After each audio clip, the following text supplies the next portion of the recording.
অবশেষে এক নারী পুলিশের হাতে আটক। পুলিশের ড্রিম থেরাপিতে সবকিছু বলে দিল সেই নারী। কিভাবে পারভেজকে পরিকল্পিতভাবে হত্যা করা হয়েছে, সব ঘটনা ফাঁস করলো পুলিশের কাছে সেই নারী। হঠাৎ লাইভে এসে কান্না করলেন দুই নারী। তারা ক্ষমা চাইলেন পারভেজের পরিবার ও জাতির কাছে। তারা বড় ভুল করেছেন, তাই ক্ষমা চেয়েছেন। কিন্তু ক্ষমা করে দেবে পারভেজের পরিবার? প্রাইম এশিয়া বিশ্ববিদ্যালয়ের শিক্ষার্থী জাহিদুল ইসলাম পারভেজ হত্যাকাণ্ডে দুই নারী শিক্ষার্থী সম্পৃক্ততা নিয়ে তদন্ত করছে পুলিশ। ঘটনার সূত্রপাত 19 এপ্রিল বিকেল বেলা, যখন পারভেজ বনানীর একটি ক্যান্টিনে সিঙ্গারা খাচ্ছিলেন।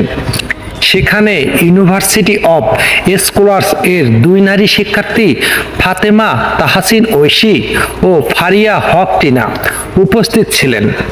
তারা পারভেজের দিকে তাকিয়ে হাসার অভিযোগ ক্ষুব্ধ হয়ে প্রাইম এশিয়া বিশ্ববিদ্যালয়ের 3 শিক্ষার্থীকে ডেকে আনেন। পরবর্তীতে উভয় পক্ষের মধ্যে বাকবিতণ্ড হয়, যা বিশ্ববিদ্যালয় কর্তৃপক্ষ সেটি মীমাংসা করে দেন। তবে কিছুক্ষণ পরে স্টার টাওয়ারের সামনে পারভেজের ওপর সন্ত্রাসী হামলা চালায়, তাকে ছুরির আঘাতে হত্যা করে। দুই নারী ফোন কলে ডেকে নেয় তার 2 লাভার এবং তার সহপাঠীদের। তারা আসে পারভেজকে শাসাতে, কিন্তু ঘটনার বিপরীত ঘটে যায় সেখানে। তারা শাসাতে এসে হঠাৎ করে রাগের মাথায় ছুরির আঘাত করে বসে পারভেজকে। পরে হাসপাতালে নিলে ডক্টর কর্তব্যরত চিকিৎসক মৃত বলে ঘোষণা করে পারভেজকে।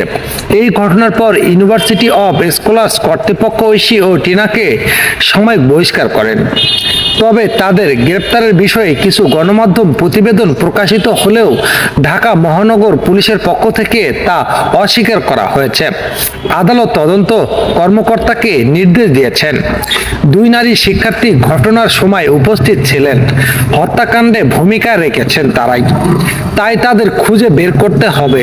তদন্তের অংশ হিসেবে পুলিশ তাদের সন্ধানে কাজ চালিয়ে যাচ্ছে। এখন পর্যন্ত এই হত্যাকাণ্ডের সঙ্গে জড়িত সন্দেহ এখন পর্যন্ত 6 জনকে গ্রেপ্তার করেছেন পুলিশ, যাদের মধ্যে প্রধান অভিযুক্ত মেহরাজ ইসলাম গাইবান্ধা থেকে এবং মাহাথির হাসান চট্টগ্রাম থেকে গ্রেপ্তার হয়েছেন।